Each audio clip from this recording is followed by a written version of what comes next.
जो पैसे पे बिकेगा नहीं, जो ईडी और सीबीआई से डरेगा नहीं, जिसको जेल से डर नहीं लगता है, जिसको गोलियों से डर नहीं लगता है, वो साहस के साथ इस सत्ता के सामने आंख से आंख मिला करके खड़ा हो। पहली गर्दन हमारी कटेगी, फिर किसी आवाम के ऊपर हमला किया जाएगा। इस संकल्प के साथ खड़े हैं कि हमने तुमको चुना है, तुमने हमको नहीं चुना है।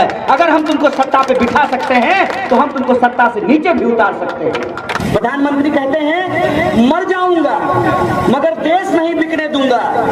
तो मैं पूछता हूं मोदी जी, भारत पेट्रोलियम पाकिस्तान का कंपनी है कि हिंदुस्तान का कंपनी है? मरे नहीं अभी तक आप तो पूरा जिंदा हैं। पूरी दुनिया का वास्को डी गामा की तरह चक्कर लगा रहे हैं, चाइनीज प्रधानमंत्री के साथ बैठ करके झूला झूल रहे हैं। अरे भाई साहब, जब मुख्यमंत्री का बेटा मुख्यमंत्री होना चाहता है, प्रधानमंत्री का बेटा प्रधानमंत्री होना चाहता है, वो अपने बेटे के कैरियर के लिए राजनीति कर रहा है। कम से कम आप भी तो अपने बाल बच्चों के कैरियर के लिए राजनीति कीजिए और उन मुद्दों पर वोट दीजिए जो आपका मुद्दा है। और आपका मुद्दा रोजी रोटी, कपड़ा, मकान, शिक्षा, स्वास्थ्य, सड़क, बिजली, पानी और आत्मसम्मान का मुद्दा है। ये सवाल हम लोगों को सोचना पड़ेगा। ये सोचना पड़ेगा कि किसी को हरा देने से हम नहीं जीतने वाले हैं। हमारे जीतने का एक रास्ता है, एक मंत्र है, वो ये है कि अगर हमारा मुद्दा जीतेगा तब हम जीतेंगे। इस देश में नीतियों में भ्रष्टाचार है, इस बात को आप समझ लीजिए। नीतियों में भ्रष्टाचार है और नीतियों में भ्रष्टाचार के चलते आज हमारी राजनीति भी भ्रष्टाचारियों के हाथ की गुलाम बन गई है। अभी चुनाव आया है ना, तरह तरह का प्राणी आपको देखने को मिल रहे होंगे, तरह तरह का प्राणी, और रेट भी बन रहा होगा। नहीं, फलना छाप वाला जो है 200 रुपया पर मूरी रेट लगाया है, अब फलनवा छाप वाला जो है 500 रुपया पर मूरी रेट लगाया है। एक बात सोच लीजिएगा, आपको जो वोट देने का अधिकार मिला है ना, ये भीख नहीं है। अगर आज आप इसकी कीमत नहीं समझिएगा तो ना आप वोट देने के लायक बचेंगे, ना इस देश में लोकतंत्र बचेगा। इस बात को आप जान लीजिए। आज के डेट में राजनीति ऐसी बना दी गई है कि किसान का बेटा किसान नहीं होना चाहता है, मजदूर का बेटा मजदूर नहीं होना चाहता है, लेकिन मुख्यमंत्री का बेटा मुख्यमंत्री होना चाहता है, प्रधानमंत्री का बेटा प्रधानमंत्री होना चाहता है। क्यों? जो हमारा सेवक बन करके आता है हमारे पास चुनाव से पहले, हाथ जोड़ करके, छोड़ दीजिए एमएलए बनने की बात और एमपी बनने की बात, मुखिया बन जाने के बाद ही वो बुलेट से सीधे फॉर्च्यूनर पे पहुंच जाता है। आप तो नहीं पहुंच पा रहे हैं बुलेट से फॉर्च्यूनर पे। ये कौन सी ऐसी तरकीब है? आपके पास तो ये तरकीब नहीं है कि दुनिया में जब भी कोई तानाशाही व्यवस्था आती है तो वो सिर्फ चुनावों से नहीं हारती है। जनता सड़कों पे निकल करके कहती है सिंहासन खाली करो की जनता आती है। इन मूल्यों के साथ सामाजिक आंदोलन करने का जरूरत पड़ता है, राजनीतिक चेतना को आगे बढ़ाने का जरूरत पड़ता है। कोई ऐसा नशा नहीं है जो चढ़ता है तो उतरता नहीं है, कोई ऐसा सूरज नहीं है जो निकलता है तो ढलता नहीं है, जो पैसे पे बिकेगा नहीं, जो ईडी और सीबीआई से डरेगा नहीं, जिसको जेल से डर नहीं लगता है, जिसको गोलियों से डर नहीं लगता है, वो साहस के साथ इस सत्ता के सामने आंख से आंख मिला करके खड़ा हो और न्याय के पक्ष में, बराबरी के पक्ष में, संवैधानिक मूल्यों के पक्ष में आप तमाम आम आवाम के लिए और इस बात के लिए कि किसान को किसानी का दाम, मजदूर को मजदूरी का दाम, सबको शिक्षा, सबको काम,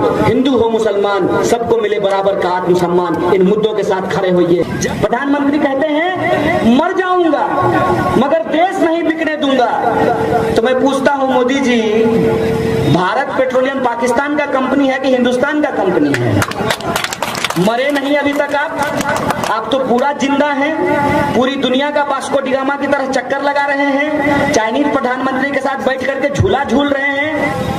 2 करोड़ नौकरी नहीं मिली, ये चुनाव का मुद्दा नहीं है, उसका जवाब है 370। आपके खाते में 15 लाख रुपया नहीं आया, ये नहीं हुआ, उसका जवाब है 370।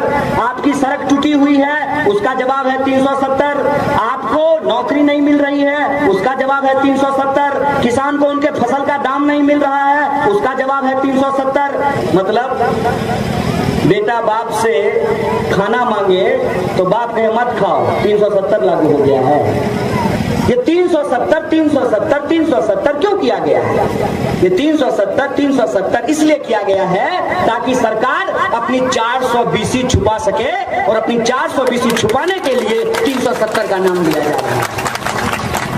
आप देख लीजिए कि किस तरीके से देश की राजनीति से लोगों के असली मुद्दे गायब कर दिए गए हैं। एक बात हम लोग सुनते थे ना, जैसे स्टेशन के बाहर खटमल मारने की दवा मिलती थी, चूहा मारने की दवा नहीं, मतलब खटमल मारने की दवा ले लो, चूहा मारने की दवा ले लो, है?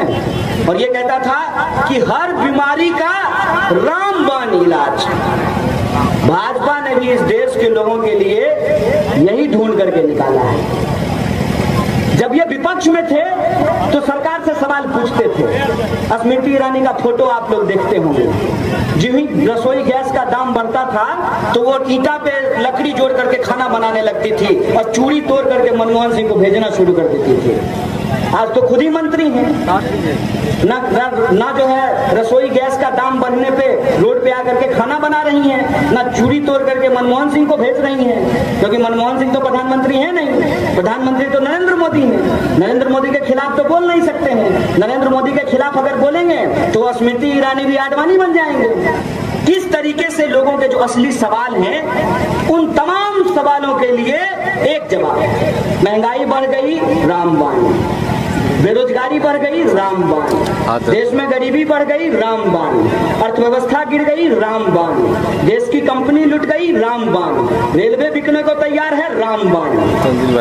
ये रामबाण के नाम पर इस देश की अर्थव्यवस्था का इनके जो दोस्त हैं दोनों हाथ से लूट जारी कर दी है, लूट। सीबीआई और ईडी का ये कमाल है कि सुबह में इंसान गांधी जिंदाबाद बोल रहा होता है, दोपहर में ईडी का नोटिस आता है और शाम में अमित शाह से मिलकर के गोडसे जिंदाबाद बोलना शुरू कर देता है। वैसे लोग नहीं लड़ सकते हैं जिन्होंने अपनी जिंदगी में बेईमानी की है। इस सत्ता से लड़ने के लिए साहस और हिम्मत के साथ साथ ईमानदारी और साफ नीयत और ईमान की जरूरत है। अगर आप ईमानदार नहीं हैं, अगर आपको लगता है कि हम सरकार के खिलाफ बोलेंगे तो हमारा जो गोरख धंधा चल रहा है वो गोरख धंधा बंद हो जाएगा, तो आपकी आवाज इंसान की आवाज नहीं मेमने की आवाज में बदल जाएगी। कि आपको सब कुछ मिलेगा राजनीति में, लेकिन ईमान और ईमानदार व्यक्ति मिलना बहुत मुश्किल हो गया है।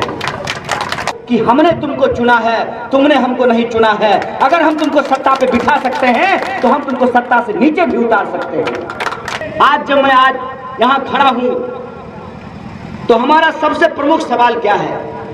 हमारा प्रमुख सवाल ये नहीं है कि आप किसको चुनाव में जिताना चाहते हैं और आप किसको चुनाव में हराना चाहते हैं। हमारा प्रमुख सवाल ये है कि क्या ये चुनाव प्रक्रिया चलेगी कि नहीं चलेगी? क्या इस मुल्क में जमहूरियत रहेगा कि नहीं रहेगा? क्या इस मुल्क में गंगा जमुनी तहजीब बचेगी कि नहीं बचेगी? क्या विविधता में एकता वाला यह देश भारत सुरक्षित रहेगा कि नहीं रहेगा? ये हमारी चिंता है।